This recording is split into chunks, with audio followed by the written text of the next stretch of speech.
मेरे दोस्तों ने मेरे बारे में ऐसा कैसे सोचा? उन्होंने क्यों लगा कि मैं घमंडी हूँ, इसलिए नास्तिक बन गया हूँ। मैं कोर्ट में चल रहे ट्रायल की वजह से पॉपुलर हुआ था। दिल्ली में हुए बम ब्लास्ट में और लाहौर कॉन्स्पिरेसी केस की वजह से लोग मेरा नाम जानने लगे थे। मेरे दोस्तों को लगा कि ये पॉपुलैरिटी मेरे सर चढ़ गई है। तो चलिए मैं आपको सच बताता हूँ, मैं नास्तिक अचानक या अभी नहीं बना हूँ। जब मैं कॉलेज में था तब से मैं नास्तिक हूँ। मैं उन दोस्तों से नहीं मिला जो मुझे घमंडी होने का इल्ज़ाम लगाते हैं।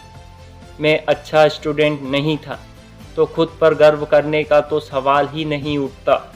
मैं पढ़ाकू या होशियार नहीं था और ना ही मेहनती था। मैं बहुत ही शर्मीला लड़का था जो अपने फ्यूचर को लेकर हमेशा नेगेटिव ही सोचता था।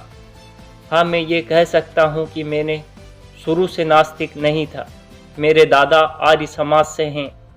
मैं उसी समाज की सोच और विश्वास के साथ पला बड़ा हूँ। मेरी परवरिश आर्य समाज की सोच के हिसाब से हुई है। मेरी प्राइवेट एजुकेशन के बाद मैंने लाहौर के डीएवी स्कूल में एडमिशन लिया था। स्कूल के पहले साल में स्कूल की बोर्डिंग हाउस में रहा था। उस समय मैं भगवान में सुबह शाम प्रार्थना किया करता था।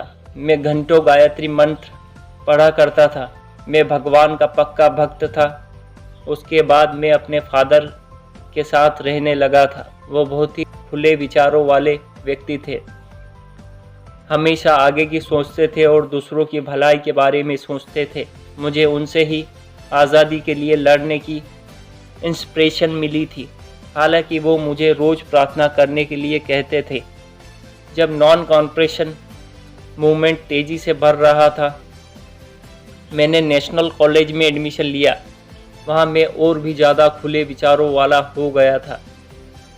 मैं बहुत गहराई से सोचने लगा था। लंबे समय से चली आ रही सोच और पूरे सिस्टम पर सवाल उठाने लगा था। मैं भगवान से जुड़ी बातों पर सवाल करने लगा था। मैंने अपने बाल बढ़ाकर लंबे कर लिए थे। मैं हर बात का विरोध करने लगा था। मैं पुरानी कथाओं और रिलीजन से जुड़ी हुई बातों की बुराई करने लगा था। उनमें दोष निकालने लगा था, मगर मैं तब भी भगवान के होने में विश्वास करता था। बाद में जब मैं रेवोल्यूशनरी पार्टी का मेंबर बना, जो मेरे पहले लीडर थे, उन्हें भगवान के होने में डाउट था, लेकिन उन्होंने कभी यह नहीं कहा कि मैं भगवान नहीं है। जब मैं उनसे पूछता था तो वे कहते थे, अगर प्रार्थना करना चाहते हो तो करो। मुझे लगता है इस तरह की सोच में दम नहीं था। जो मेरे दूसरे लीडर थे, वे भगवान में बहुत विश्वास करते थे। उनका नाम सचिंद्र नाथ सान्याल था। उन्हें कराची कॉन्स्पिरेसी के लिए सज़ा सुनाई गई थी। उन्होंने एक बुक लिखी थी जिसका नाम था बंदी जीवन। उसमें उन्होंने बताया भगवान के बारे में बहुत ही अच्छी बातें लिखी हैं। उन्होंने भगवान में गहरा विश्वास दिखाया है।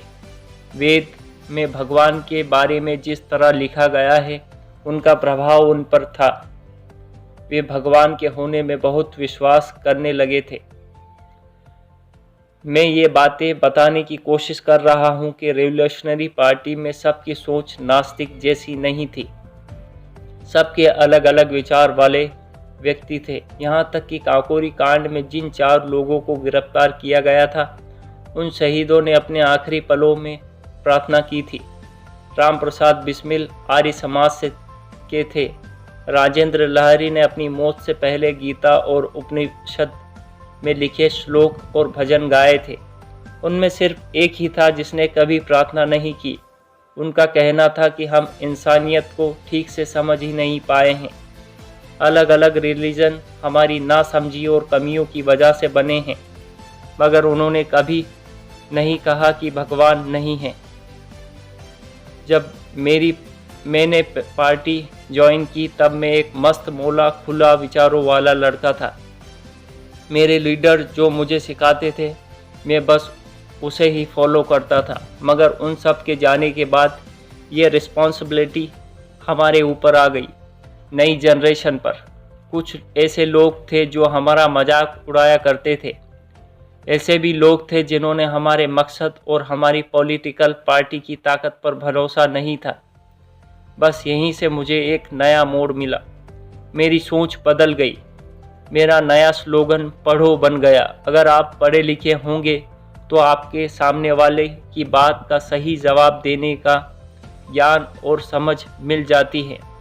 अगर आप पढ़े लिखे होंगे तो आप रिवोल्यूशनरी पार्टी के विचारों और सोच को खत्म होने से बचा लेंगे। और मैंने बिल्कुल ऐसा ही किया। हमारे पुराने लीडर्स ने सिर्फ ताकत का इस्तेमाल किया था, मगर मुझे ये समझ आ गया था कि विचार ज़्यादा ताकतवर होते हैं। पढ़ाई लिखाई करने से हमें नॉलेज मिलती है। हमें कहीं सुनी बातों पर ऐसे विश्वास नहीं कर लेते हैं। इस तरह आप अंधविश्वास से बच सकते हैं। मैंने अपने साथियों को रियलिटी को अपनाने के लिए कहा था। कई बातें सुनी बातों पर विश्वास नहीं करने को कहा था।